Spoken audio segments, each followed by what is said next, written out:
Bueno, y comenzando con los últimos, con los últimos temas de la semana 15, vamos a hablar acerca de los síndromes de pares craneales y los síndromes motores involuntarios. ¿Ya?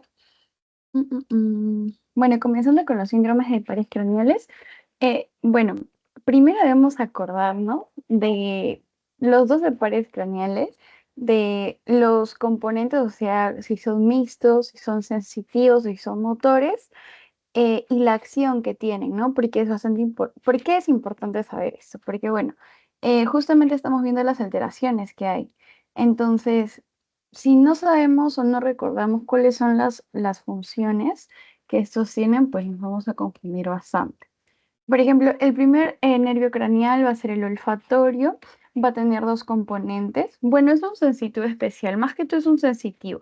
¿Dónde lo vamos a localizar? En el epitelio olfatorio, las olfatorias.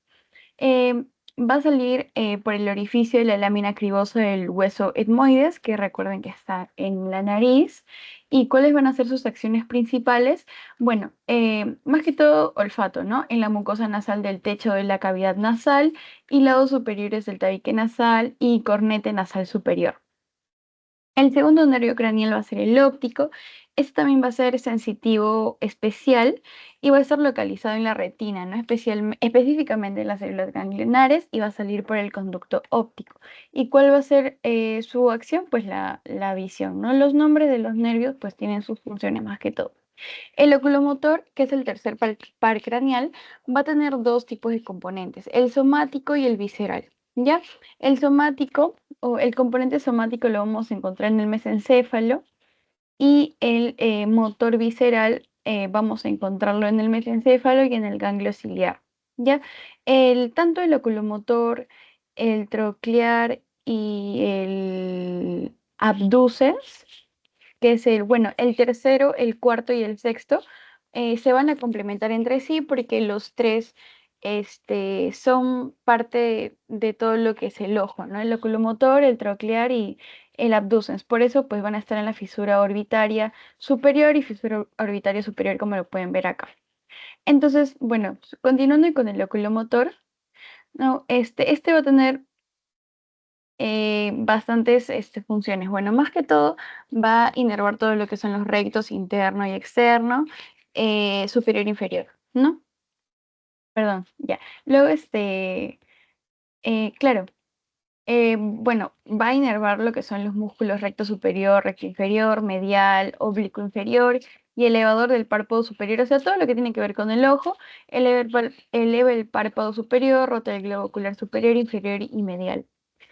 También va a inervar de manera parasimpática los músculos esfínteres de la pupila y ciliar, constriñe la pupila y acomoda el lente del ojo. Por eso, cuando tenemos una alteración en el oculomotor, podemos tener una anisocoria, ¿no? Que vamos a tener una pupila contraída y otra pupila que va a estar un poco más dilatada, o sea, más dilatada, ¿no? Entonces, eso nos puede indicar nos indica una lesión en el oculomotor.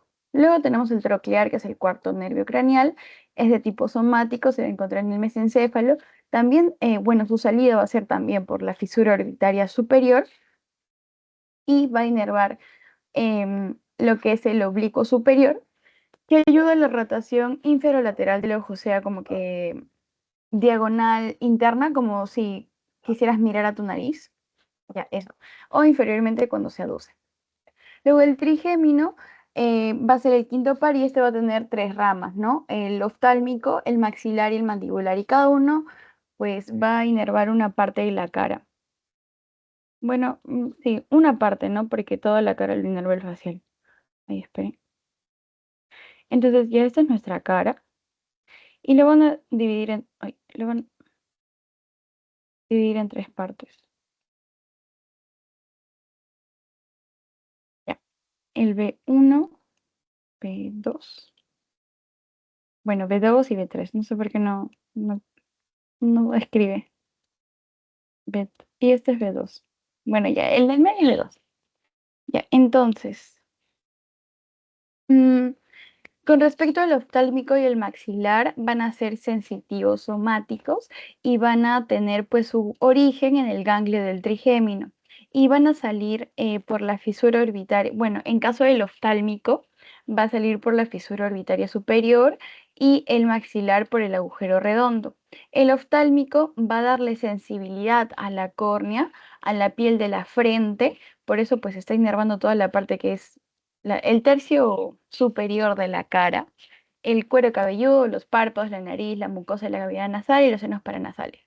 Luego el maxilar va a salir por el agujero redondo y va a dar sensibilidad a la piel de la cara sobre el maxilar, incluidos el labio superior, los dientes maxilares, la mucosa de la nariz, el seno maxilar y el paladar.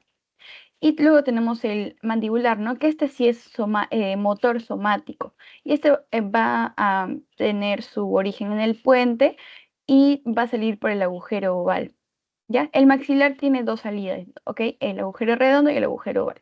Bueno, y volviendo al mandibular, va a darle sensibilidad a la piel, más que todo en la mandíbula, al igual que el maxilar, y también pues va a darle movimiento a los músculos masticadores, al miloioideo, al vientre anterior del digástrico, que están por todo lo que es la parte de músculo transmito, ya, el tensor del velo paladar y el tensor del tímpano. Luego tenemos el 6, que es el abducens. Este es de tipo motor somático, va a estar originado en el puente y va a salir por la fisura orbitaria superior. Acuérdense que está muy relacionado con el 3 y el 4, ¿ya? Y bueno, este va a darle movimiento al recto lateral que rota el ojo lateralmente, o sea, cuando quiere mirar como hacia afuera, como si, para su campo visual. Ok, eso. Luego tenemos el facial. El facial va a tener tres ramas: el motor sensitivo somático, el sensitivo especial, el motor visceral. El motor somático va a originarse en el puente, el sensitivo especial en el ganglio geniculado, y el motor visceral, pues depende de la rama, puede estar en el puente, en el ganglio pterigopalatino o en el ganglio submaxilar. Pero bueno, esto solamente es, más que todo, lo importante es que recuerden el nombre, qué tipo de par craneal es, si es motor sensitivo mixto y las funciones que tiene, ¿ya? El facial, por ejemplo, va a darle movimiento a los músculos de expresión facial y el cuero cabelludo, inerva pues el estapedio en el oído medio, el estiloideo y el vientre posterior del digástrico, ¿no? Es como si todos se complementaran, ¿no? Por ejemplo, el 6 va o sea, inerva ciertas partes de la cara o también como que llegando al cuello, y el facial va a inervar las otras partes que no está inervando el abducens, ¿ya? Eh, También, esto es muy importante, el facial es el que le da, bueno, le va a dar la sensación de gusto a los dos tercios anteriores de la lengua y el paladar, ¿ya? Eso es muy importante. Y también le va a dar una inervación parasimpática a las glándulas salivales submandibulares, sublinguales, a la glándula lagrimal y a las glándulas nasales y palatinas. Y esos son los 7 primeros pares craneales, y los otros que faltan. Tenemos el vestíbulo coclear, que es el octavo par craneal, es de tipo sensitivo especial y va a estar localizado en el ganglio vestibular y en el ganglio espiral de la cóclea. Ya iba a salir mediante el conducto auditivo interno. Este va a tener dos funciones principales, que es, bueno, la audición y la sensibilidad vestibular, es decir, el equilibrio, ¿no? De los conductos semicirculares, el utrículo y el sáculo. Todo esto nos ayuda, pues, justamente, ¿no? Relacionado con la posición y el movimiento de la cabeza para que podamos estar en equilibrio, no nos estemos tambaleando y eso. Ya luego tenemos el glosofaringio, que es el noveno. Este va a ser mixto, ¿ya? Bueno, igual que varios, pero tiene muchas funciones, al igual que el vago. El glosofaringio va a ser de tipo motor somático, motor visceral, sensitivo especial y sensitivo somático. ¿Ya? Más que todo se va a inervar, bueno, se va a originar o se va a localizar, en el caso del motor somático, en la médula oblongada, el motor visceral en la médula oblongada y en el ganglio óptico, el sensitivo visceral en el ganglio superior y el sensitivo especial como el somático en el ganglio inferior. ¿Ya? Estos van a salir del agujero yugular y pues este glosofaringio va a tener varias funciones, ¿no? Por ejemplo, va a darle movimiento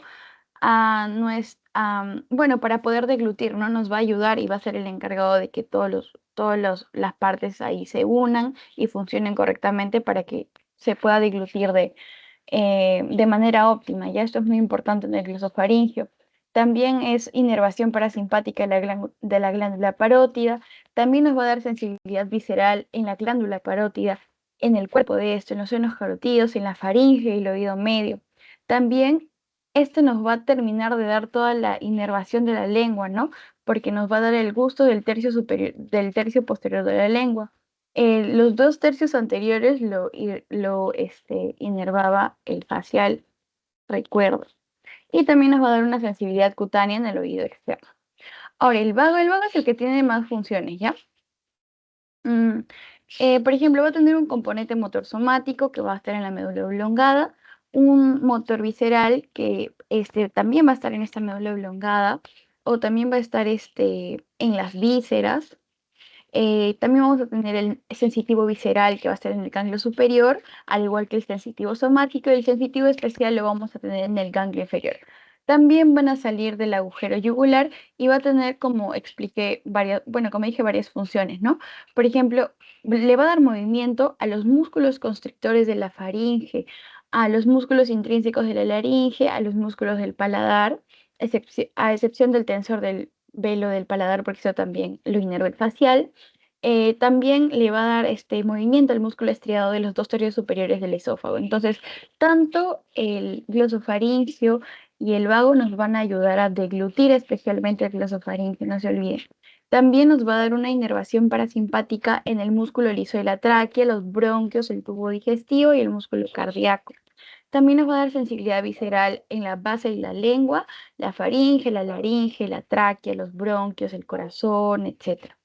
También nos va a dar esa sensación de gusto en la epiglotis y en el paladar, sensibilidad de la oreja, el conducto auditivo externo y la dura madre en la fosa craneal posterior. Luego tenemos el nervio accesorio o el espinal, que es el 11º. Es uno de tipo motor somático. Va a estar localizado en la médula espinal y también va a salir por el agujero yugular. Y este nos va a dar movimiento para el esternocleidomastoideo y el trapecio. Y el hipoglioso es un motor somático, va a ubicarse en la médula oblongada y va a salir por el conducto del nervio hipoglioso. Y pues nos va a dar movimiento a los músculos intrínsecos y extrínsecos de la lengua, excepto el palatogloso. ¿Ya? Una vez, bueno, como les comenté antes, lo importante es recordar el nervio, qué características tiene este nervio y las funciones principales que tiene.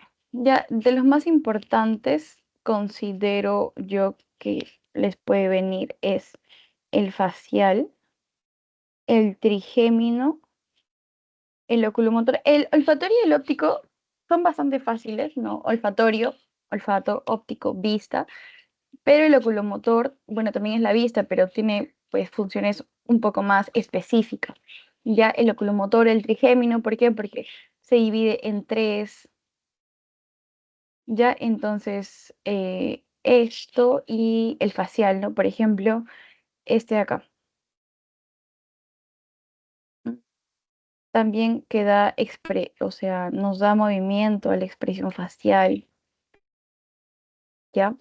Luego el vestíbulo coclear, creo que su mismo nombre lo indica, cóclea. La cóclea es una parte del oído interno, entonces por ahí nos está dando una pista de lo que maneja, ¿no? De qué se encarga. El glosofaringio, no sé, gloso a mí me suena a lengua y a tráquea, no sé por qué, pero glosofaringio también más que todo para ayudar a la deglución, ¿ya? El vago está metido en todo, básicamente, ¿no? Esperen, acá, tráquea, bronquios, tubo digestivo, músculo cardíaco.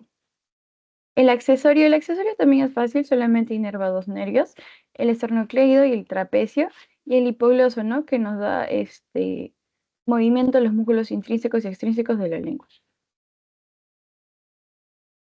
Bueno, no son bueno, casi son todos, pero los más importantes creo yo, es el locomotor, el facial y nada más. Y el trigémino por ahí.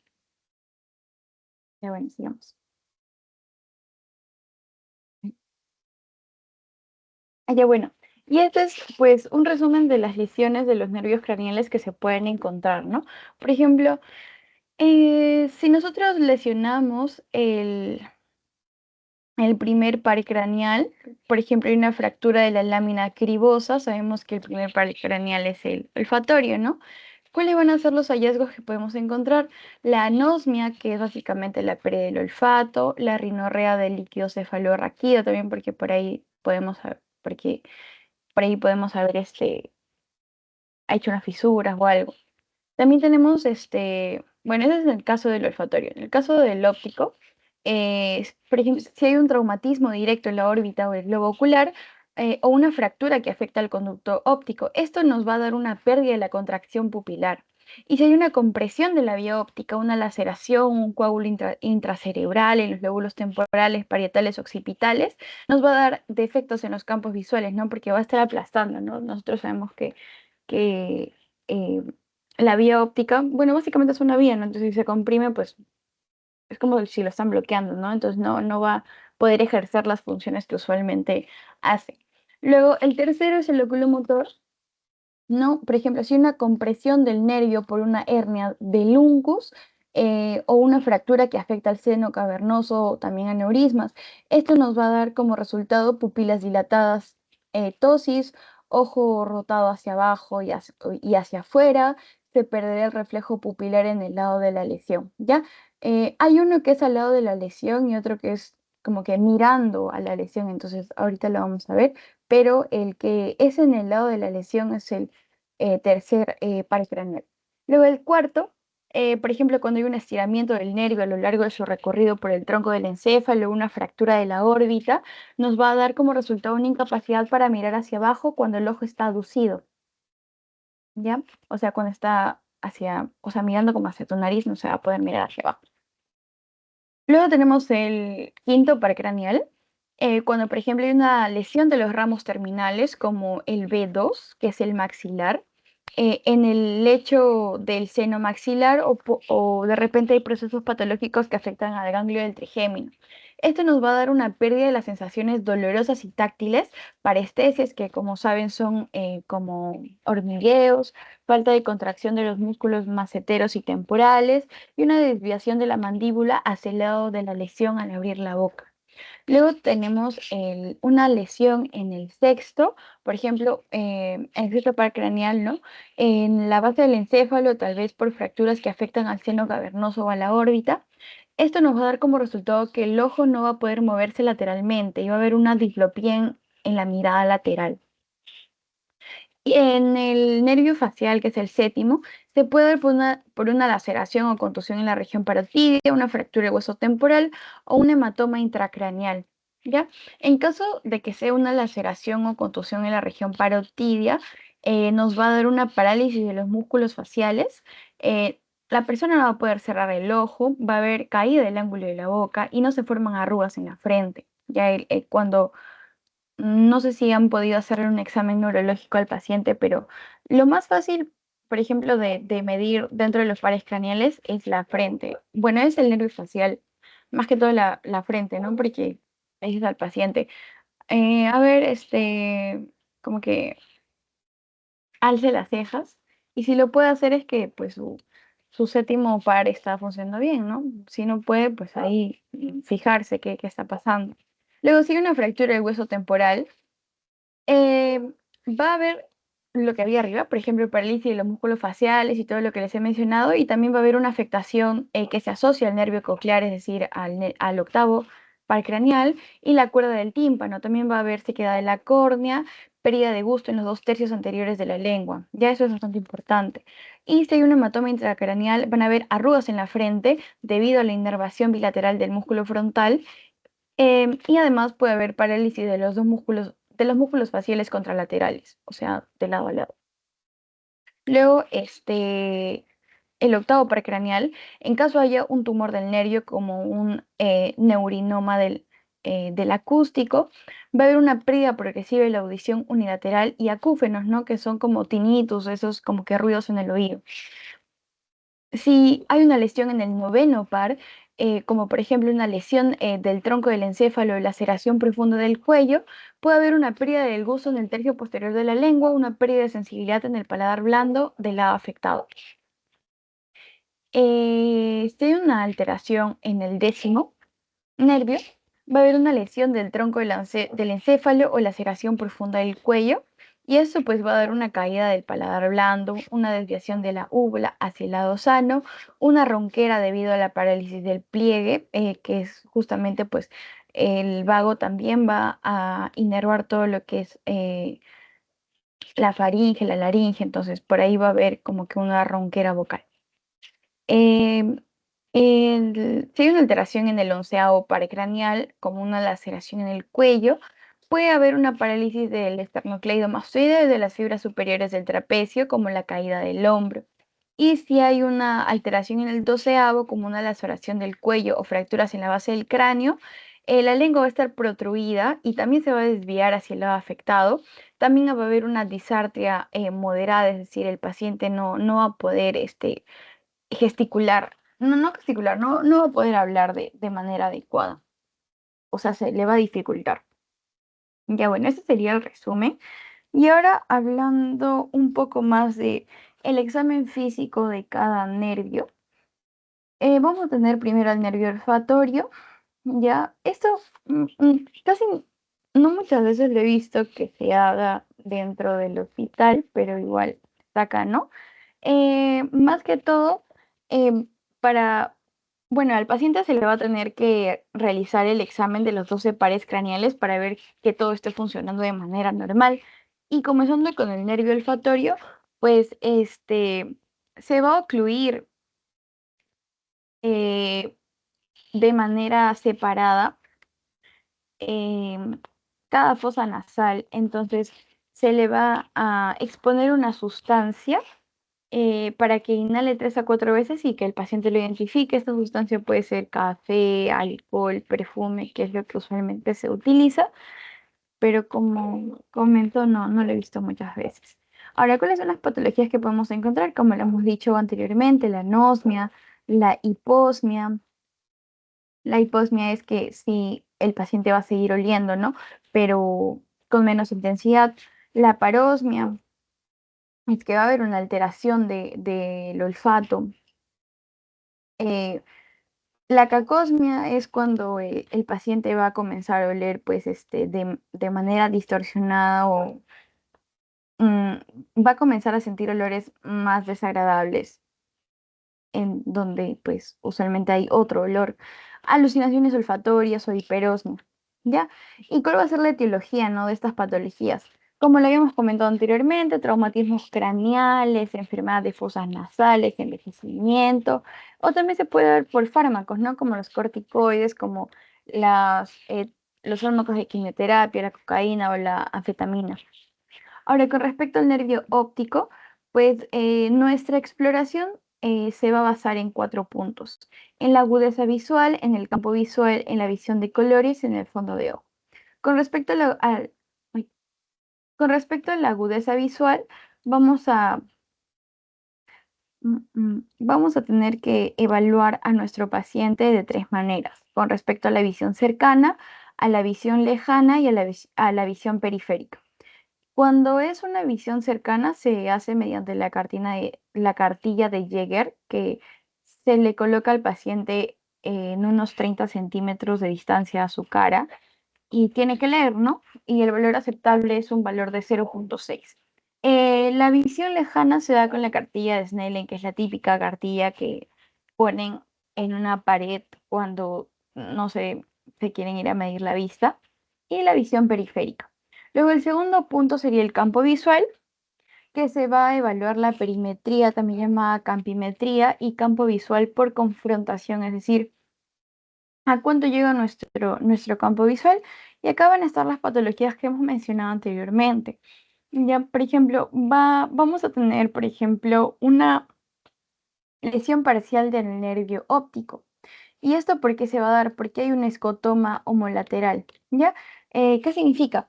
Que vamos a tener una pequeña alteración en una de las partes de nuestro ojo, en este lado, en este caso el izquierdo, ¿ya? Luego tenemos una lesión completa en nervio óptico y pues va a haber una ceguera en ese ojo, como lo podemos observar acá.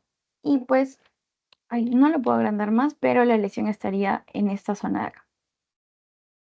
Luego también podemos encontrar un quiasma óptico y defectos en el campo, vamos a encontrar una hemianopsia bitemporal, es decir,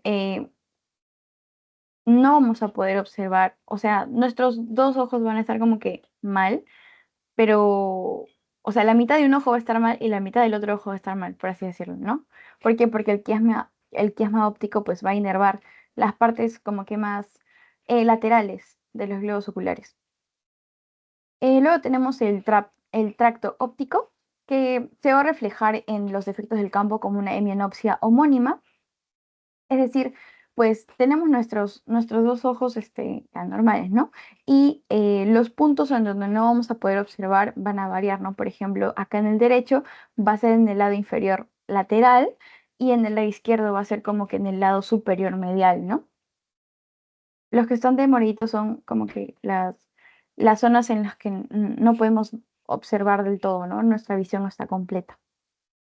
Luego, el 5 vamos a tener la lesión del asa de Meyer y que se va a reflejar mediante una cuadrantanopsia homónima superior, como lo podemos ver acá, los dos están en el, por así decirlo, ¿no? En el cuarto superior derecho. Luego tenemos la radiación óptica que se va a reflejar mediante una hemianopsia homónima, como lo podemos observar acá, al igual que la corteza visual, ¿no? Que vamos a encontrar una hemianopsia homónima también. Y la corteza macular bitemporal, ¿no? Que vamos a encontrar escotomas centrales bilaterales, como lo podemos observar acá. A diferencia del primero, que es un escotoma homolateral, el último, que es el que se da en la corteza macular bitemporal, van a ser escotomas centrales bilaterales. Bueno, eso es lo que vamos a evaluar en el campo visual. En la visión de colores, más que todo vamos a utilizar la tabla de Ishihara, que es justamente este de acá, que se utiliza para diagnosticar el daltonismo. Y ¿qué podemos observar, no? Podemos encontrar un daltonismo, que es, bueno, es un trastorno congénito de la percepción de los colores, más que todo en hombres, un 8%. También vamos a encontrar alteraciones cromáticas, eh, bueno, que justamente son parte del daltonismo, ¿no? Que van a ser, va a haber una mala visión de dos colores opuestos, como el rojo y el verde, el amarillo y el azul. ¿Ya? Podemos encontrar varios tipos. La cromatopsia, que es una visión sin color, y esto significa que hay una lesión occipital. Una metacromatopsia, que pues las personas van a ver de color diferente al real. Una monocromatopsia, que solamente van a ver un color, eso se llama zontopsia. Y una agnosia cromática, ¿no? Que es un trastorno que les impide identificar colores. Y eso significa que hay una lesión en el lóbulo occipital dominante. Y luego se termina con un fondo de ojo, ¿no? ¿Para qué? Para justamente identificar pulsos venosos, alteraciones vasculares, lesiones retinianas, etc.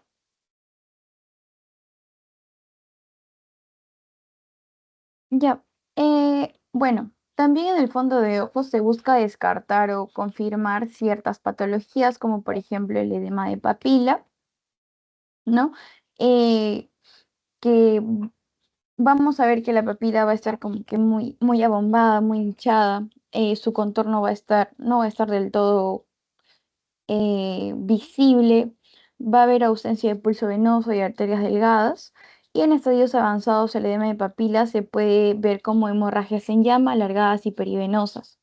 También se puede encontrar un edema de papila en el síndrome de hipertensión endocraniana, que es pues casi siempre el edema de papila es consecuente a esto. Luego tenemos la atrofia de papila, que lo vamos a ver en el fondo de ojo decolorada, pálida global o sectorialmente, con afinamientos vasculares.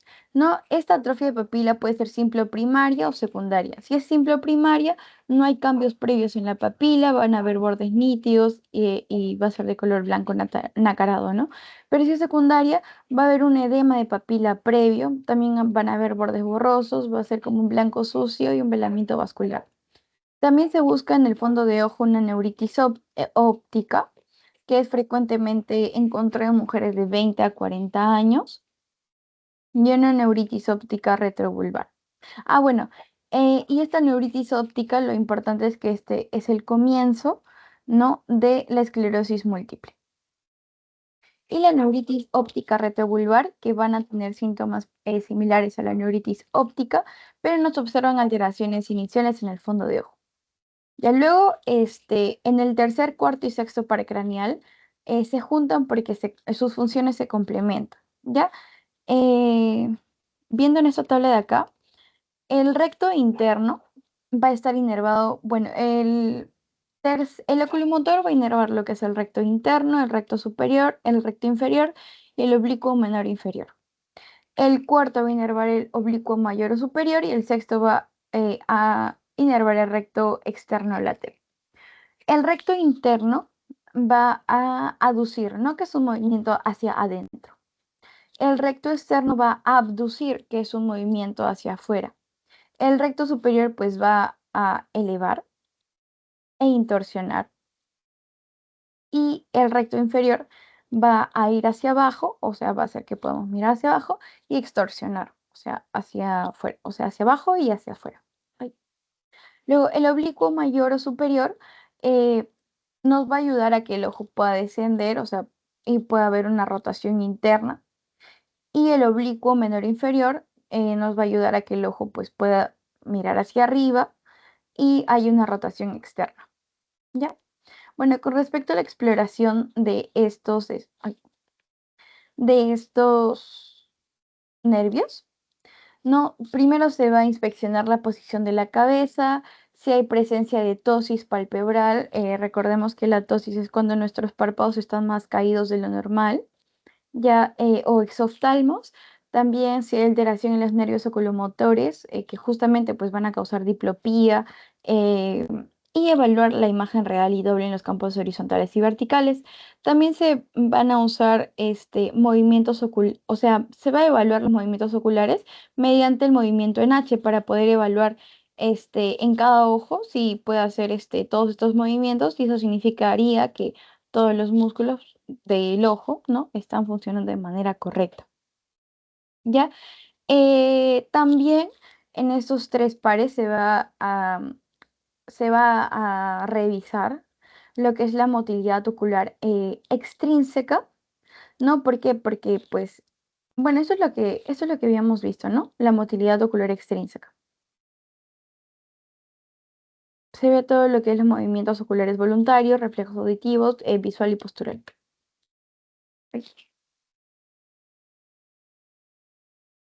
Ya, y las alteraciones que vamos a encontrar en esta motilidad ocular extrínseca van a ser, por ejemplo, las oftalmoplejías, los nistagmus, que son los más importantes, los opsoclonus, la mioclonía ocular, el flútero aleteo ocular y el bovino ocular, ¿ya? El más importante, como les comento, es el nistagmo. Bueno, primero, la oftalmoplejía, más que todo van a ser parálisis oculares, ya pueden ser internas o externas o completas. Y el nistagmo, pues van a ser los movimientos oscilatorios de ida y vuelta repetitivos y rítmicos. Pueden ser fisiológicos eh, o pueden ser patológicos, ¿no? ¿Qué se tiene que evaluar en el nistagmo? El sentido de movimiento de fase. Si es rítmico, resorte o si es pendular. Si la dirección es muy importante, si es horizontal, si es vertical, si es rotatorio, circular, elíptico, ¿ya? La amplitud, es decir, pues si son movimientos bastante cortitos o son movimientos más amplios. La frecuencia, la intensidad, si es más rápido, si es más lento, etcétera. Entonces, de acuerdo a eso vamos a tener distintos tipos de nistagmos. Por ejemplo, tenemos el congénito, que es bilateral, horizontal y pendular, ¿no?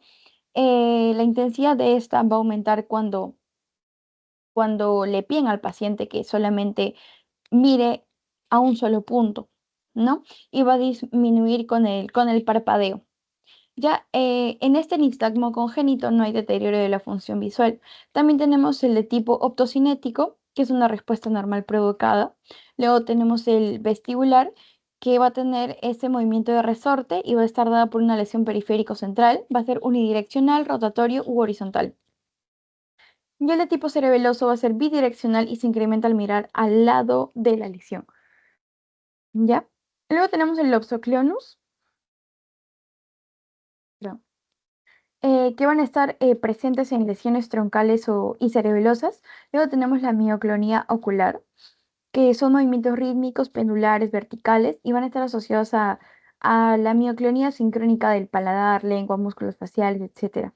¿Por qué se va a dar esto? Porque hay una alteración del núcleo dentado, del núcleo rojo contralateral y del núcleo libar inferior, que todo eso está en el bulbo raquídeo, ¿no? El flútero o aleteo ocular va a haber un movimiento en plano horizontal de ida y vuelta, y eso se da en enfermedades cerebelosas, y el bobbing ocular van a ser movimientos oculares espontáneos, van a tener un descenso rápido y lento retorno, y pues va a cursar con parálisis de los movimientos horizontales.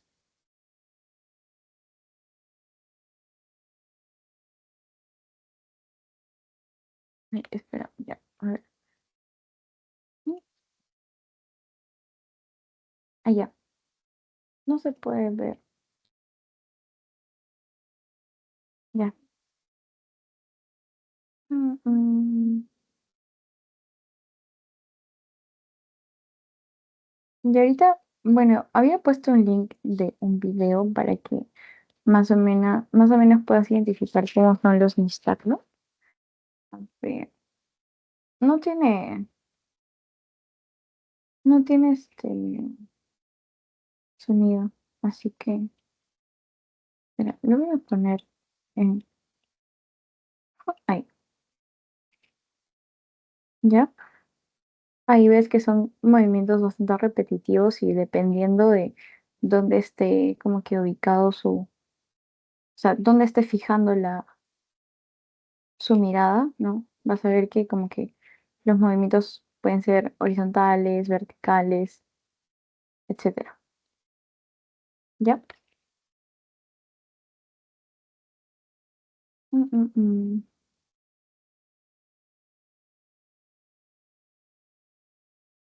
Ay, un ratito. Ya, ya. Bueno, siguiendo.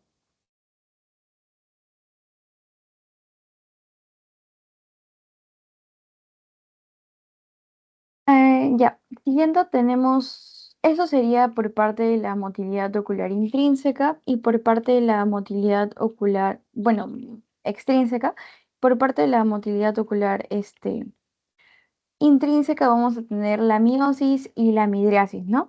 La miosis va a ser cuando nuestra iris se contraiga, y la miosis es cuando nuestra iris se contrae, y la midriasis es cuando se dilata, ¿no? Básicamente eso. Eh, Aquí vamos a ver la simetría y tamaño de las pupilas, ¿ya? Vamos a considerar que una pupila es midriática cuando mida mayor a 4 milímetros y miótica cuando mida menos a 2 milímetros. Y vamos a encontrar lo que comenté, que es la anisocoria, ¿no? Que vamos a tener una pupila más pequeña que la otra, de repente una contraída y una dilatada, ¿ya? Vamos a tener Podemos encontrar una anisocoria por midriasis, ¿no? Debido a hernias del uncus temporal, el uncus, eh, o sea, de repente puede haber un ganglio que va a estar eh, apretando eso, y justamente todo eso va a estar ocasionando la anisocoria, ¿no?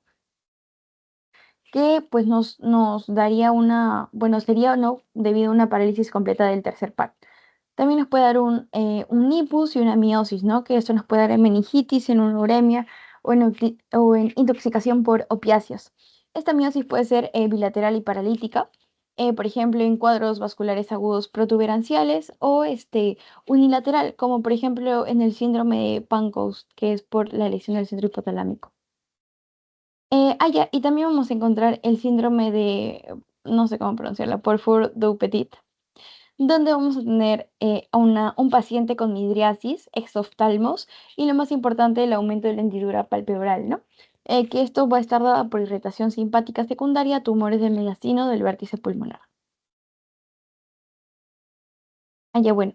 Y en la forma vamos a observar, ¿no? El tamaño de o sea, la forma de las pupilas, ¿no? Si son circulares, si son regulares, si tienen los contornos bastante lisos, porque por ejemplo en el coloboma vamos a observar que el iris como que se está desparramando. Espera, voy a dibujar. Este sería como que, no sé dibujar, nuestro ojo normal. Y en el caso del coloboma, ahí este sería el puntito, ¿no?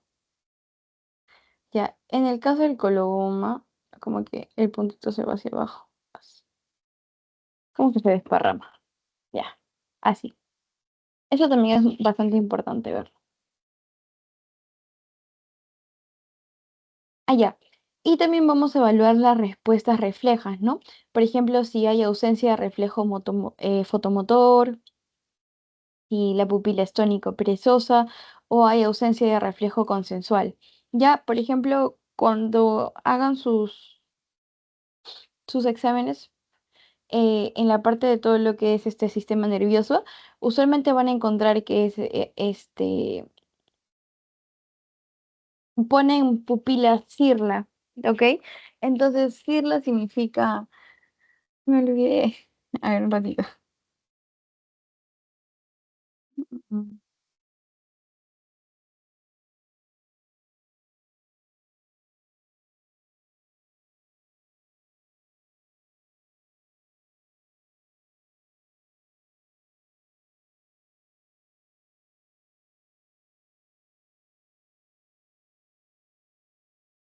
Bueno, ahora me acuerdo, pero es cirles centradas, isocóricas, reactivas a la luz y a la adecuación, si mal no recuerdo, ¿no? Cuando hablamos de reflejo consensual es como, por ejemplo, le pedimos al paciente que enfoque su vista en un objeto que está lejos y luego le pedimos que enfoque su vista a un objeto que está bastante cerca. Entonces, ese cambio, ¿no? de objetos se le llama el reflejo consensual. Entonces, también debemos verificar si el paciente puede hacer eso. ¿Ya?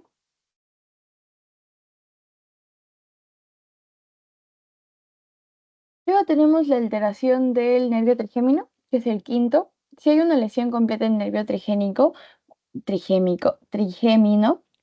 va a haber una anestesia homolateral de la mitad de la cara, es decir, pues la mitad de la cara no se va a poder sentir. También va a haber compromiso de los músculos de la masticación y una disminución del relieve del músculo temporal massetero.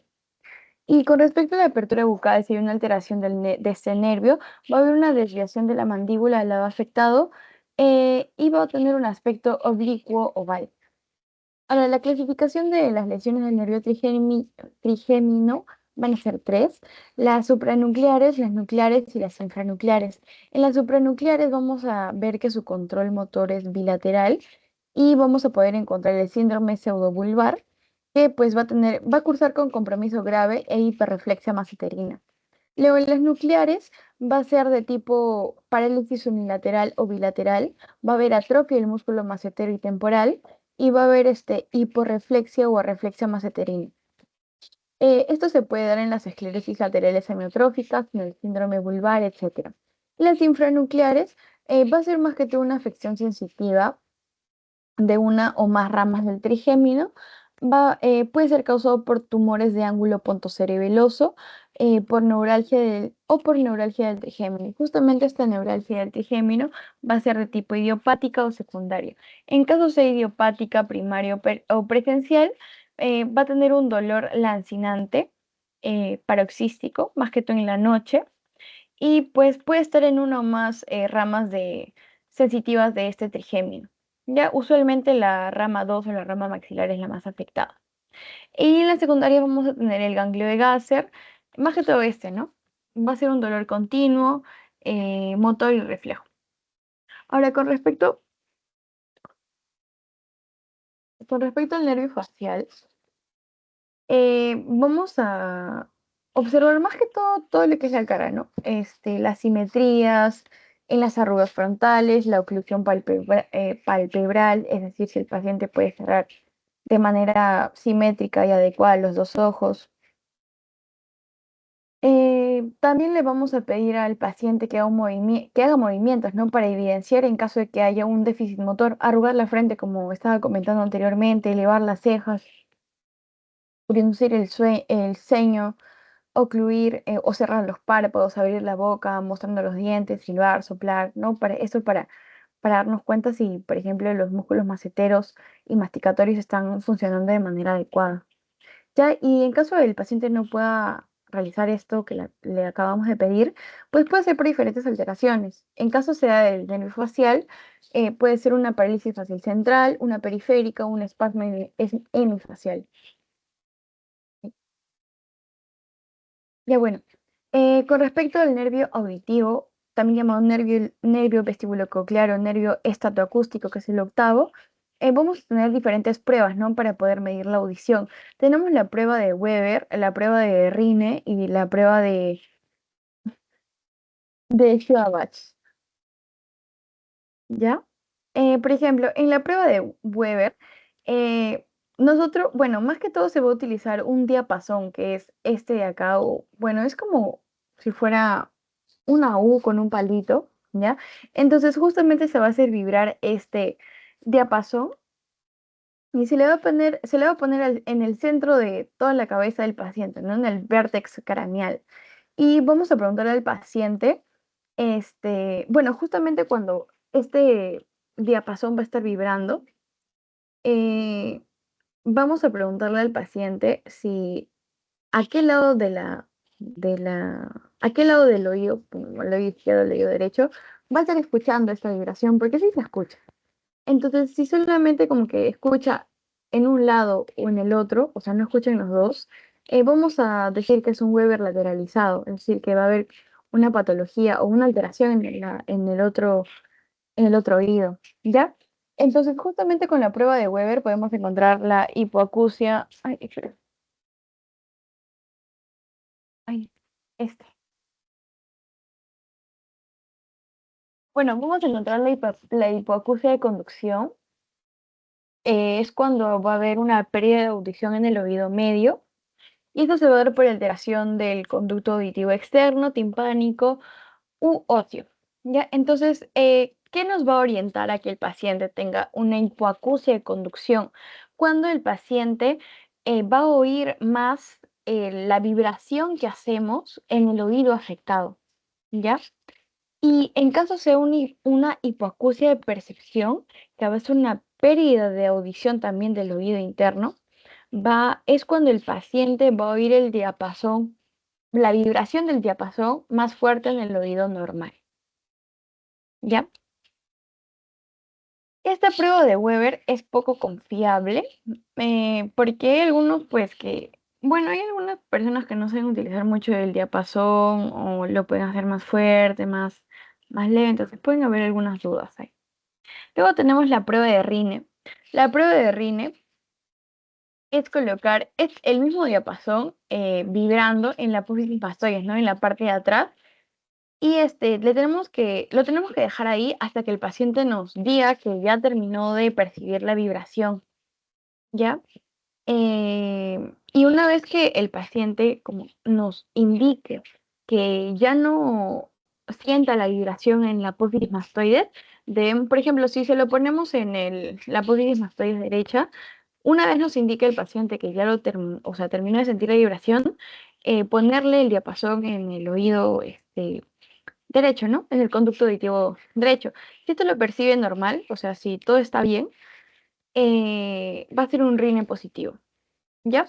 Y acá en la prueba de RINE vamos a encontrar la hipoacusia de conducción, ¿no? Y vamos a encontrar el RINE negativo.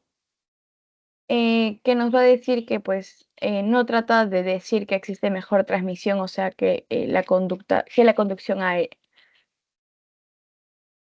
que ya. Bueno, entonces cuando hay RINE negativo, pues el paciente como que no va a encontrar una diferencia, ¿no?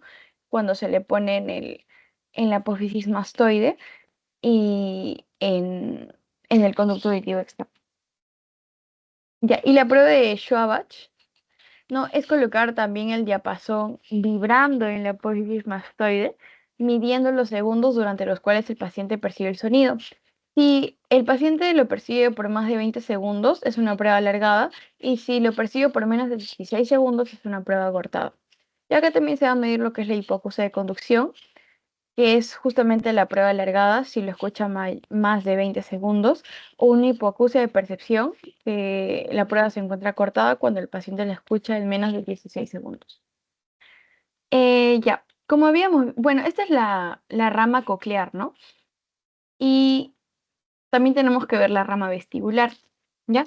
La rama vestibular, ¿por qué la evaluamos? Porque es importante que nosotros sepamos si nuestro paciente sufre de vértigo, de mareo, etcétera, ¿no? En caso del vértigo, es la sensación de giro de movimientos, bueno, de giro de objetos, perdón.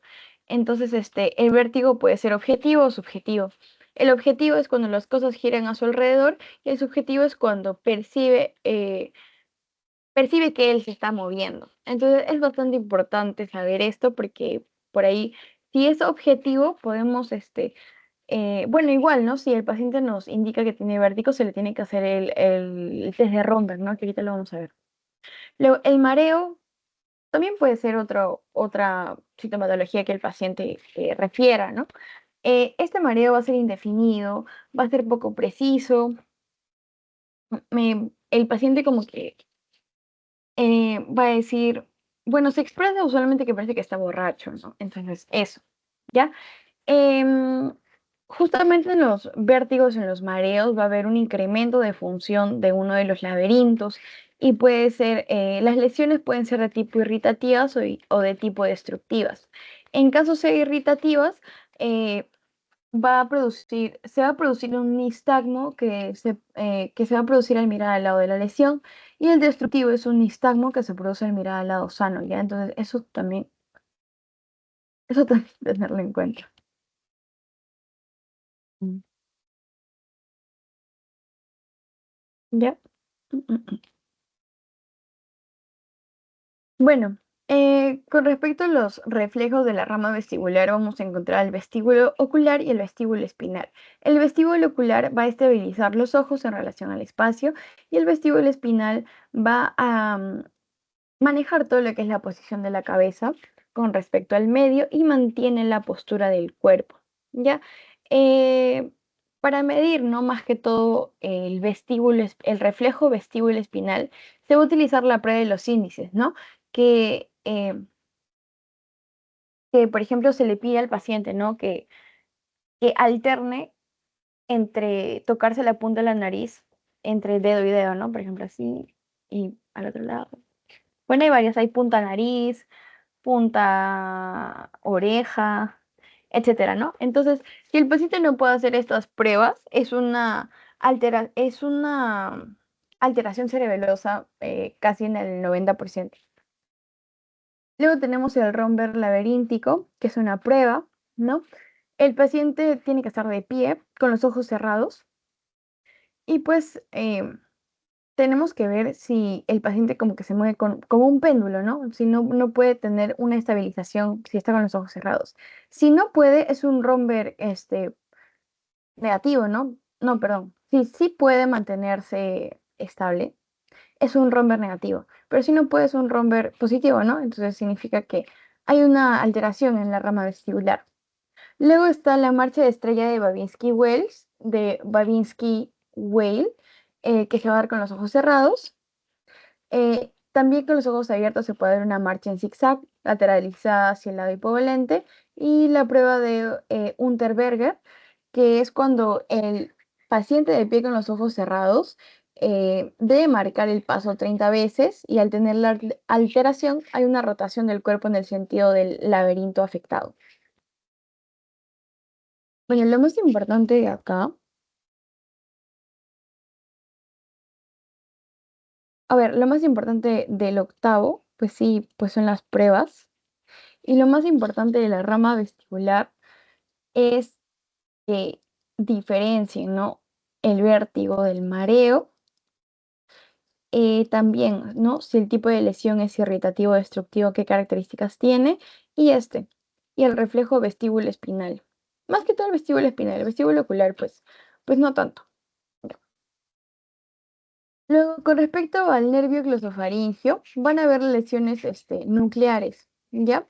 La etiología va a ser vascular desmielinizante, se puede dar, ¿no? Por enfermedades de la neurona motora, y más que todo eso, también vamos a tener lesiones supranucleares, los cuales no van a producir déficit neurológico, y acá vamos a encontrar el síndrome pseudovulvar.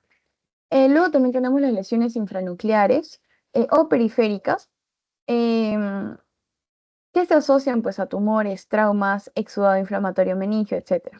También vamos a encontrar la neuralgia glosofaringio, que es un dolor lancinante y paroxístico que pues empeora en las noches, ¿no?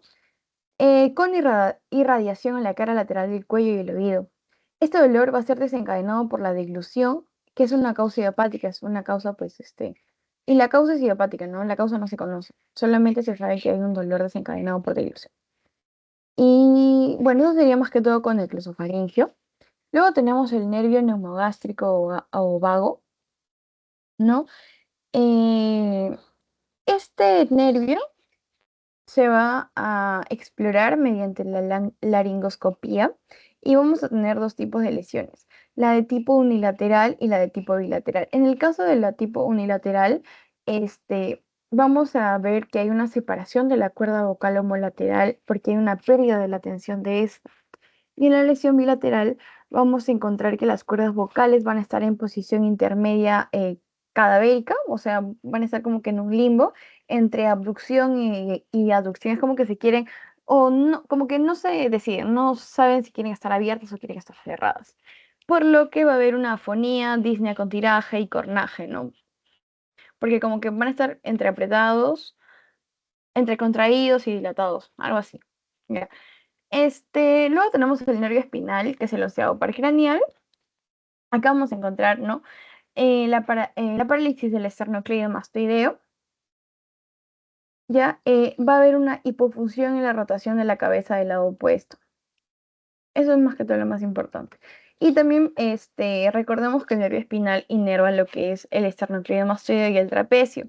Y en el caso de que haya compromiso del trapecio, va a haber un descenso del hombro y una debilidad en la elevación de este.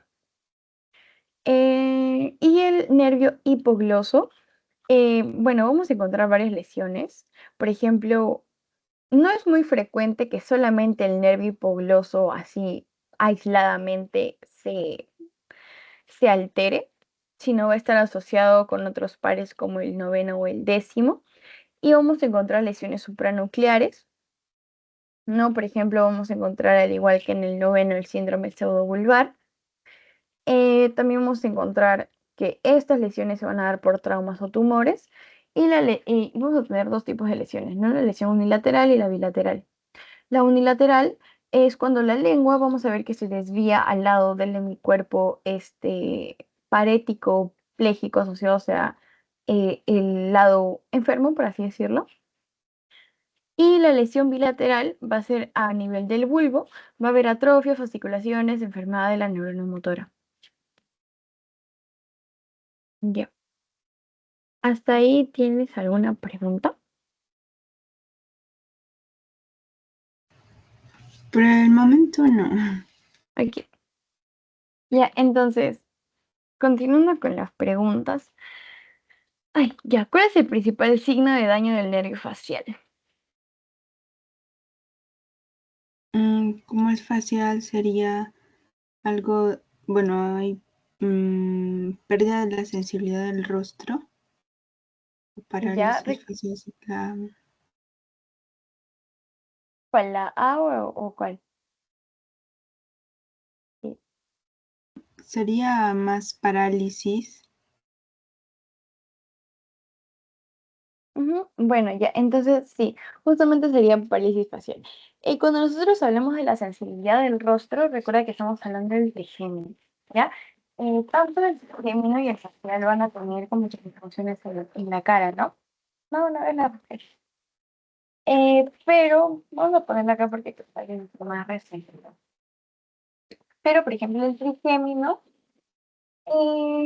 acá, mira, por ejemplo, dice, pérdida de las sensaciones dolorosas, táctiles, falta de contracción de los músculos musculosos y temporales, y bueno, este tipo de cosas, ¿no? Desde de la mandíbula, de la lesión al abrir la boca, ¿no? Pero sensitivamente, la sensibilidad va a estar dada por el trigémino. Por eso el trigémino es un nervio sensitivo y el facial es un nervio mixto, ¿no? Entonces, este le va a dar movimiento y también sensibilidad en algunos lados. Bueno, gracias para que podamos pasar. ¿Ya? Entonces, la uno sería más, pero ya. La uno sería la parálisis facial, ¿ya? Luego, la lesión del nervio oculomotor puede provocar. Esta es la respuesta. Eh, dosis, dosis y dilatación de la pupila. Ujú. Justamente, ¿no? El nervio oculomotor es el que se encarga de darle movimiento e inerva la pupila, ¿no? Entonces, sí, habíamos visto, ¿no? Que si hay una lesión en este nervio, la pupila se va a dilatar bastante, ¿no? Y puede haber una tosis, ¿no? Que es una caída, ¿no? Más que todo de los párpados. Ya. Un paciente con dificultad para mover la lengua hacia un lado podría tener una lesión en. En el hipogloso.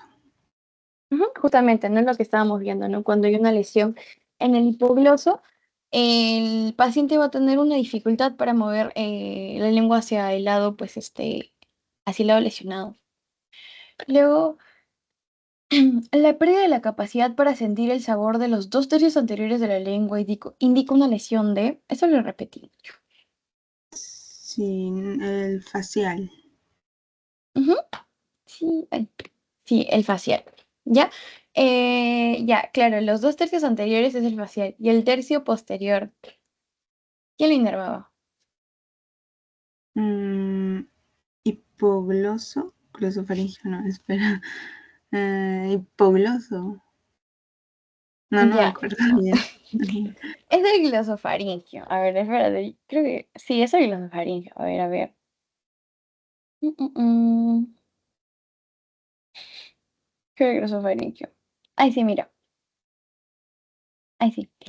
Ya, el glosofaringio, que es el noveno, pérdida del gusto, bueno, gusto en el tercio posterior de la lengua, ¿ya? El glosofaringio, no sé, no sé, me acuerdo de lengua, ¿ya?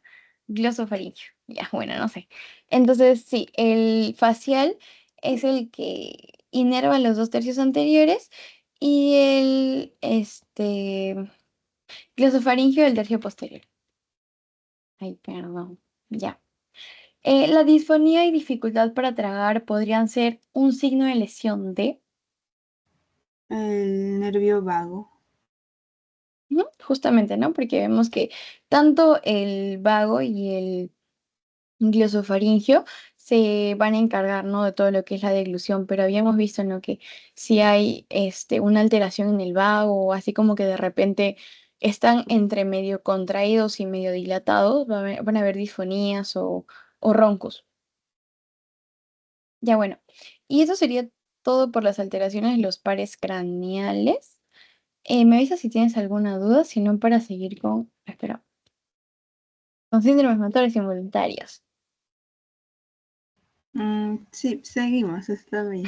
Sí. Ok. Ya bueno, entonces con respecto a síndromes motores involuntarios, a ver, primero debemos categorizar los desórdenes del movimiento, ¿ya? Entonces primero vamos a ver que los Bueno, van a haber alteraciones en el movimiento y se van a dividir en tres partes. No, van a estar los síndromes piramidales, los síndromes de los ganglios basales y los síndromes cerebelares, ¿ya? Los más amplios dentro de las alteraciones del movimiento van a ser los síndromes de los ganglios basales. Entonces, dejándolo eso para el último, tenemos los síndromes piramidales que van a ser la espasticidad y los síndromes cerebelares que va a ser la ataxia, ¿ya? Luego, los desórdenes o las alteraciones de los ganglios basales a su vez se van a dividir en hipoquinesias, en hiperquinesias y pues en una mezcolanza de todo, ¿no? Que va a ser como sensorial, motor y también del comportamiento. En las hipoquinesias vamos a encontrar lo que es la quinesia y la rigidez. En las hiperquinesias vamos a encontrar los tremores o también llamadas temblores, las distonías, los mioclonus, la corea, la atetosis y los tics estereotipados. Y en la mezcolanza vamos a tener, ¿no?, los manerismos, las compulsiones y la aquiticia, o por así o bueno, como que las lenguas, no, perdón, las piernas tienen movimientos involuntarios, entonces eso sería el restless leg. Ya bueno, entonces eso sería más que todo una categorización de la alteración de los movimientos. Ya, ahora, antes de hablar de las alteraciones, es importante que recuerdes qué partes de nuestro organismo van a, van a encargarse, ¿no?, de todo esto, de controlar el equilibrio, la marcha, el tono muscular. Entonces, acá va a estar, por ejemplo, el cerebelo. El cerebelo va a controlar lo que es el sentido del equilibrio, la postura y el tono muscular. Entonces, cuando hay una alteración en el cerebelo, van a haber trastornos de la marcha, ya como por ejemplo, estos de acá, hipoquinesias y hiperquinesias. Y los ganglios basales, bueno, ay no, perdón, si es del cerebelo, va a ser, por ejemplo, las ataxias o inclusive los movimientos espásticos. Y si es de los ganglios basales, bueno, su alteración, bueno, se van a encargar de todo lo que es movimiento, ¿ya? Entonces su alteración va a causar trastornos del movimiento, ya como estás acá. Hipoquinesias, hiperquinesias y miscelánea. Ya, entonces, hablando de los ganglios núcleos basales que se van a encargar del movimiento, primero debemos saber que el núcleo caudado y el núcleo y el putamen, que son los que están en color rojo, van a formar parte del neo estriado. Y este nuevo estriado va a ser muy importante porque va a llevar, ¿no?, tanto como aferencias, o sea, va a recibir aferencias y va a enviar eferencias. eh, ¿Y qué contienen estos, no? Información, y esto va a ser llevado a toda la corteza. Bueno, entonces las aferencias es la información que va a llegar, ¿no?, justamente a este neoestriado. Y las eferencias va a ser la salida de la información que va a ser a través del globo pálido externo y el segmento medial de la sustancia negra. Bueno, lo más importante acá es que recuerdes qué, qué partes, ¿no?, de los ganglios basales van a formar el neoestriado, ¿no? Porque estos van a ser esenciales, ¿no?, para llevar información, llevar y traer información a toda la corteza cerebral. Entonces, cuando hay una alteración, vamos a ver lo que son las disquinesias, que justamente van a ser muy, muy visibles. Entonces, primero vamos a tener dos tipos de vías en los ganglios basales. Ay. En la vía directa, que se va a dar más que todo mediante la corteza, no, perdón, mediante el tálamo. El tálamo, mediante el glutamato, bueno, este glutamato, ¿no?, va a ir a la corteza. Y esta corteza justamente va a activar el núcleo estriado. Y este núcleo estriado, pues justamente lo va a excitar y mediante el GABA, ¿no?, van a salir las eferencias, ¿no? Como por ejemplo, Bueno, mediante las zonas del globo pálido interno y la sustancia negra reticular, ¿no? Y a través del GABA, estos van a traer aferencias al tálamo y esto es como un ciclo vicioso, ¿no? Y esto de acá es la vía directa que justamente va a promover el movimiento. Y también, así como promueve, hay una vía que promueve el movimiento y otra que le inhibe, ¿ya? Entonces, em, por ejemplo, vamos a tener el núcleo estriado que mediante el GABA, ¿no? Va a tener su eferencia, ¿no? Va a querer soltar su información hacia afuera, ¿no? Entonces lo va a hacer mediante el globo pálido externo. Y este globo pálido externo, mediante el GABA, va a inhibir al nervio subtalámico. Ya el nervio subtalámico va a hacer que ya no se produzca tanto glutamato. Ya, aún así, una parte del glutamato va a ir al globo pálido interno y mediante el GABA va a inhibir el tálamo, ¿no? Para que ya no se pueda, ya no se pueda seguir haciendo este círculo vicioso, ¿no? Porque ves que corta acá. Entonces, una vez que el tálamo está inhibido, la corteza pues ya no va a poder seguir mandando sus aferencias y ahí se corta el movimiento, mediante que en el otro se promueve. ¿Ya? ¿Y cuáles van a ser los movimientos anormales? ¿Y cuáles van a ser los movimientos anormales que vamos a observar? ¿Ya? Por ejemplo, tenemos que ver al paciente en reposo y de forma prolongada, ¿no? Porque recordemos que hay algunas patologías, como por ejemplo la enfermedad de Parkinson, donde vamos a tener movimientos en reposo. Ya, entonces es una de las pocas enfermedades en donde nosotros vamos a poder observar estos movimientos sin que el paciente esté haciendo pues alguna actividad o algún esfuerzo. Ya también vamos a verlo de manera activa cuando el paciente esté de pie, está caminando, está haciendo ejercicio, más que todo cuando esté de pie o esté caminando o en el caso que esté entrando a consultorio, ¿no? Y el examen de la voz. ¿Qué se va a medir? En el caso de que tenga pues alteraciones en los movimientos, la intensidad de los movimientos, el ritmo, la periodicidad, la localización, la respuesta al estímulo y al reposo, es decir, con qué cede, con qué se agrava, bueno, factores desencadenantes, atenuantes, ¿no? Y justamente estas alteraciones, estos movimientos se van a complementar para ver, por ejemplo, desde dónde es su origen con la electromiografía y con el electroencefalograma. La electromiografía, ¿no? Para ver los músculos y el electroencefalograma, ¿no? Para ver qué parte del sistema nervioso está comprometido. Bien, entonces, con respecto a las alteraciones, las disquinesias específicamente, vamos a tener signos positivos y signos negativos. Con respecto a los signos positivos, van a ser todas las acciones, todos los movimientos que el paciente no quiere hacer, pero las hace involuntariamente. Y los signos negativos va a ser pues todos los movimientos que el paciente quiere hacer, pero no los va a poder hacer porque pues el cuerpo no se lo permite de alguna manera. ¿Ya? Entonces, con respecto a los signos positivos, vamos a tener la hipertonía, las disquinesias y la rueda dentada, que es más que todo el Parkinson. En la hipertonía, más que todo, vamos a tener una rigidez de todo el cuerpo. No es como que el paciente no quiere estar totalmente rígido, ¿no? Pero no es como que rígido, está totalmente duro, un tubo de plomo, está muy, muy rígido. Entonces, eso es algo que el paciente no puede controlar, pero lo termina haciendo. También las discinesias. Las discinesias, lo más importante de todas las alteraciones y todo lo que falta ver, considero yo, lo más importante son estas de acá, la corea, la tetosis, el balismo, los tics y los temblores. Porque en el examen a mí me vino las últimas 4 preguntas de sistema nervioso central. Después no me vino mucho y lo que me vino fueron las alteraciones de signos positivos. Y fue, no sé, más que todas las características de cada movimiento. Entonces, por eso sí, apréndete bien estos de acá.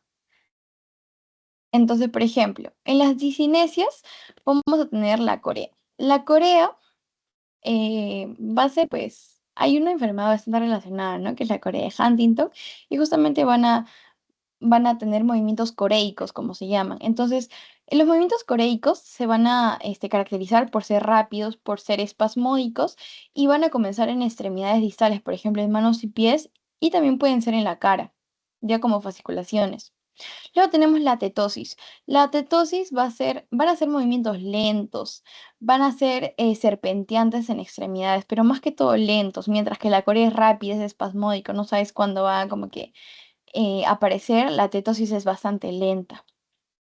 Luego tenemos el balismo. El balismo son sacudidas violentas de las extremidades eh, y más que todo de los músculos proximales, ¿no? También brazos, piernas, ¿no? Pero son sacudidas. O sea, es como si, no es como si fuera un golpe, ¿no? Pero como que el brazo se sacude, ¿ya? Luego tenemos los tics, que son justamente los estereotipados como,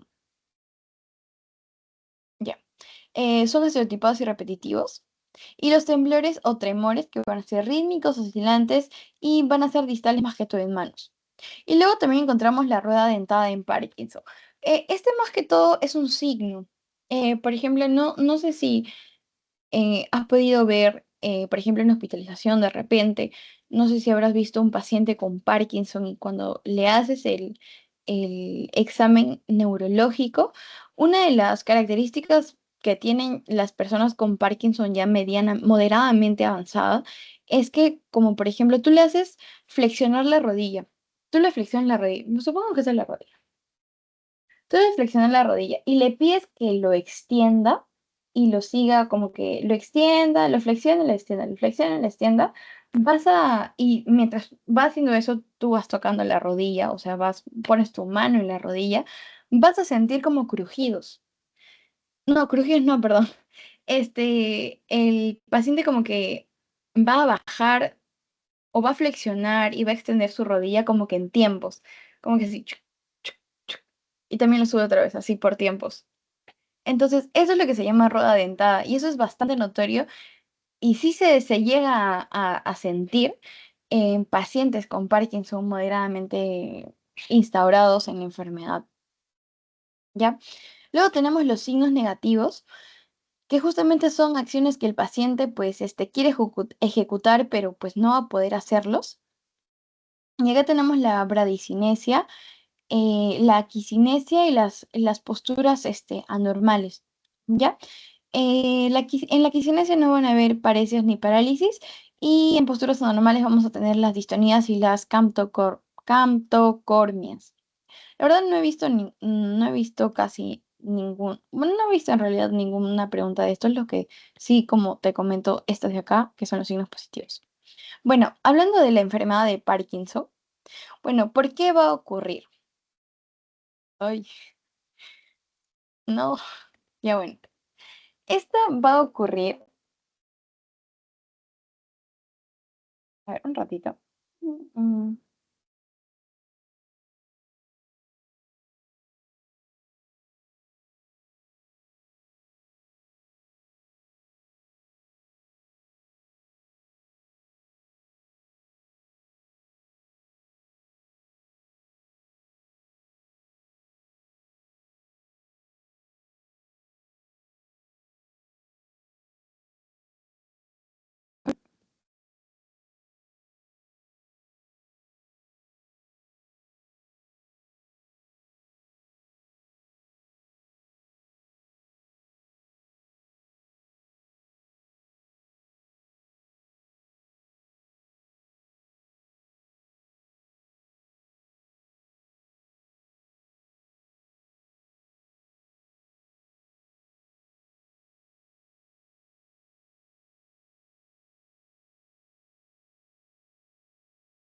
ya, sí, ahora sí, ya, perdón, fallos técnicos. Ya, ahora sí, hablando de la enfermedad de Parkinson, esto va a ocurrir debido a bueno, una deficiencia una lesión en la sustancia negra, ¿no? No va a haber tanta sustancia negra como, por ejemplo, acá esta es la cantidad de sustancia negra normal que hay en una persona, pero en las personas bueno, en los pacientes con Parkinson va a haber esta disminución considerable de la sustancia negra. Entonces, la sustancia negra es la que se encarga de liberar dopamina al neoestriado que habíamos dicho que habíamos dicho que son dos partes de los ganglios basales. Entonces, si hay una disminución, si hay una lesión de esta sustancia negra, pues ya no va a liberarse la suficiente dopamina. ¿Ya? Por lo tanto, se va a activar la sustancia negra reticular y va a producir una inhibición del tálamo, que pues es lo que se llama la bradicinesia. Esta lesión en la sustancia negra puede ser isquémica, inflamatoria, debido a tóxicos, o también puede ser idiopática, no pueden ser desconocidos. ¿Y cómo se va a presentar clínicamente? Como una hipocinesia y una aquicinesia, una hipertonía y un temblor. En la hipocinesia, pues más que todo es la incapacidad para iniciar modificaciones en la actividad y para realizar de forma sencilla y rápida los movimientos voluntarios habituales, ¿no?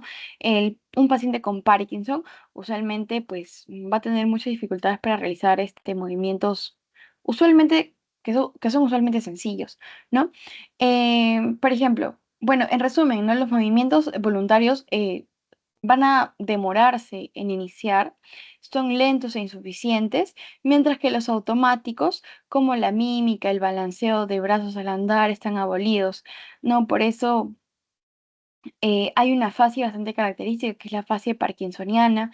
Esta fase es, bueno, el paciente está todo rígido, no es una fase hipomímica. Entonces, eso usualmente se le atribuye porque justamente estos movimientos automáticos de la mímica van a estar abolidos, ¿no? Se le dice que es que cuando hay una fase hipomímica se relaciona con una enfermedad de Parkinson. Luego tenemos la hipertonía. La hipertonía se va a manifestar como rigidez. Ya la rigidez va a ser continua y justamente lo que habíamos hablado, ¿no? La rueda dentada, que es un signo más que todo en la rodilla que lo puedes ver. Y pues el temblor va a ser la oscilación rítmica de una parte del cuerpo alrededor de un punto fijo. Va a haber un temblor en reposo, como lo habíamos comentado anteriormente. Este temblor en reposo va a desaparecer cuando se hacen movimientos voluntarios y no los interfiere. Y bueno, estos temblores también se van a producir en partes distales como en cabeza, lengua, mandíbula y sobre todo las manos, ¿no? Parece como si estuviera contando monedas, por eso se le dice pues el signo de contador de monedas, ¿no? Que usualmente se le conoce así. Bueno, acá hay otros síntomas que se pueden observar en el parque, ¿no? Por ejemplo, la falta de expresividad facial, como te había comentado anteriormente, el aumento de salivación, rigidez, temblor en las extremidades, lentitud de los movimientos, pérdida del equilibrio, alteración de los reflejos posturales y alteraciones en la marcha, ¿no? Su marcha va a ser como que, este, no en zigzag, pero va a ser desordenada. Y en edad avanzada van a haber alteraciones cognitivas, alteraciones de la memoria, puede haber también depresión, alteraciones del sueño, dolores musculares y dolores articulares. ¿Hasta ahí tienes alguna pregunta, por favor? Sí, bueno, tengo una duda. Sí. Em, en cuanto, bueno, yo he visto un paciente que, bueno, le hacías ese reflejo y tenía como hiperreflexia. Eso, bueno, en Parkinson no hay hiperreflexia, ¿verdad? No, no, no. En Ah, ok. Parkinson no hay hiperreflexia. De hecho, los movimientos van a ser van a comenzar más lentos y van a ser como que, por así decirlo, más calmados. Entonces, lo que podría haber es una hiporreflexia, pero Ah, ok, hiperreflexia está no. bien. Está bien, gracias. Ok. Mm, Ya bueno, entonces tenía una duda acá, entonces ya me aclaré la duda. Podemos ver que la marcha de un paciente con Parkinson es una marcha atáxica, ¿ya? La marcha atáxica se caracteriza por la pérdida de coordinación de los movimientos voluntarios, ¿ya? Pues afecta a la capacidad para caminar, para hablar, para mover los ojos y otras habilidades motoras finas. Y justamente esta marcha táxica puede ir dentro del Parkinson, ¿no? Y también es una alteración en el cerebelo. Ya eso es lo que me estaba faltando. Ya, ahora sí, con respecto a las preguntas. ¿Cuál de los siguientes síntomas es característico de la enfermedad de Parkinson? Aquí los temblores. Ujú. En temblores de Los, reposo. muy bien. Los temblores en reposo. Ya justamente habíamos dicho, ¿no? Y estos van a cesar cuando el paciente haga movimientos voluntarios. En la Corea de Huntington, bueno, se caracteriza principalmente por Movimientos bruscos y descoordinados de las extremidades. ujú, movimientos bruscos y descoordinados. Este, no confundir con se me fue la palabra. Éramos con el balismo. Con el balismo son sacudidas violentas, mientras que la corea es rápida más que todo. Yo al menos, bueno, hago énfasis en eso porque al menos yo me confundía bastante, ¿no? Así que eso. No, no ves la respuesta. Ya. El signo característico de la distonía.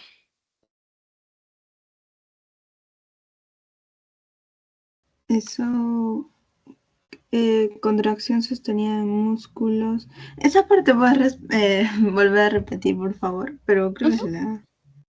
mm, Ya. Sí, justamente es bueno, la distonía. eh, a ver, ¿dónde estaba?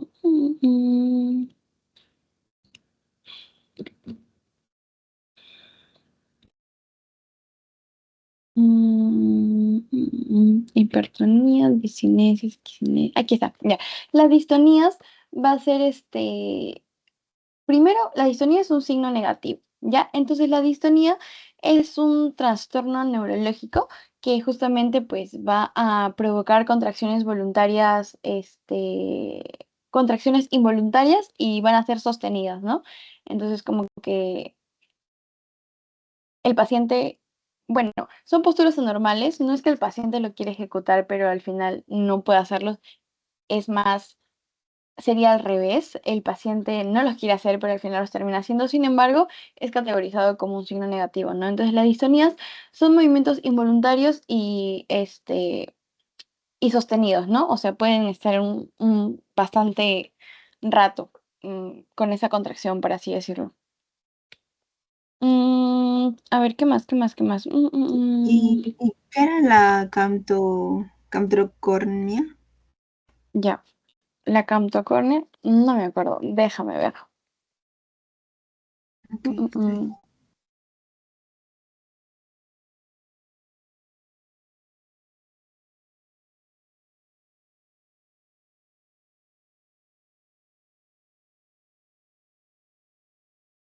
No, creo que tengo eso, no me mentira. Ya, la camtocornia, es un trastorno caracterizado porque, como por ejemplo, vas caminando y como que la rodilla se flexiona hacia adelante y como que te caes. O sea, sí nos ha pasado, creo, a todos, pero es algo más repetitivo y constante. Eso es la camtocornia. Como el reflejo rotuliano de la nada, algo así. Ajá, sí, como que, bueno, se podría hacer como una hiperreflexia, no, no estoy segura si se podría categorizar como una hiperreflexia, pero como que el reflejo rotuliano exactamente, eh, como que por así decirlo se activa, ¿no? Y la rodilla se va hacia adelante. Ah, ok, está bien, gracias. Ujú. ¿En dónde nos quedamos? Ya. El síndrome de Tourette, los tics motores se caracterizan por... Eso no lo he explicado, pero bueno, más que todos los tics son estereotipados, ¿no? Entonces, a ver, ¿qué vas a decir? Sí, bueno, estereotipado sería rápidos, aquí movimientos rápidos y repetitivos. Ujú, justamente, ¿no? Movimientos rápidos y repetitivos que pueden incluir tics vocales. ¿Y cuál de los siguientes trastornos motores involuntarios está asociado a movimientos rápidos y violentos de una extremidad a menudo de forma unilateral? Puede ser unilateral o bilateral, pero acá lo puse unilateral. Hemibalismo, sí, hemibalismo. Sí, muy Balismo es bien. cuando es todo, ¿no? Cuando son los dos. Y hemibalismo es cuando es unilateral. ¿No? Entonces, Sí, es semivalismo, valismo pues son sacudidas, son movimientos violentos y el otro, la core es movimientos rápidos y bruscos. ¿Ya? Bueno, eso sería todo, esa sería la bibliografía. ¿Tienes alguna duda o pregunta? Eso sería todo por la clase de hoy día. Mm, creo que no me estoy olvidando de nada. Bueno, si tengo alguna duda te escribo al inter. Sí, sí, normal, normal. Voy a compartir, espera, no te vayas. Voy a poner el post este. Mm, mm, mm. Ay, me comenzó a regalar mucha gente. ¿Qué fue? Ya, aquí está.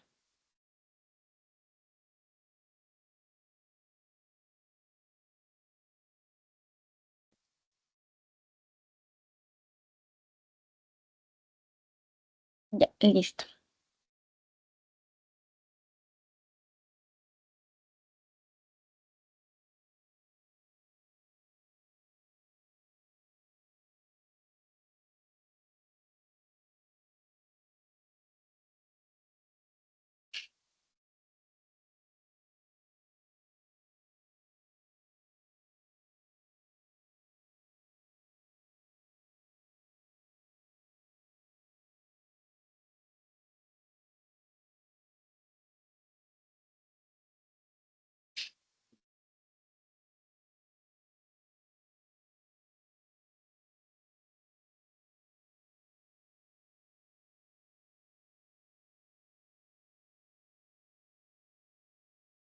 Ya, listo, ya terminé.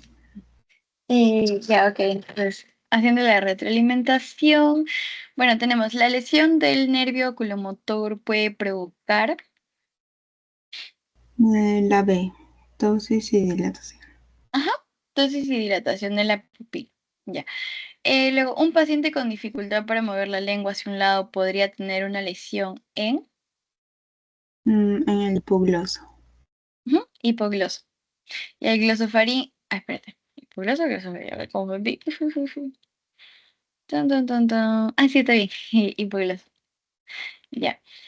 Luego, la disfonía y dificultad para tragar pueden ser un signo de lesión en En el nervio vago.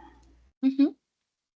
La corea de Huntington se caracteriza principalmente por Movimientos bruscos y descoordinados. ujú.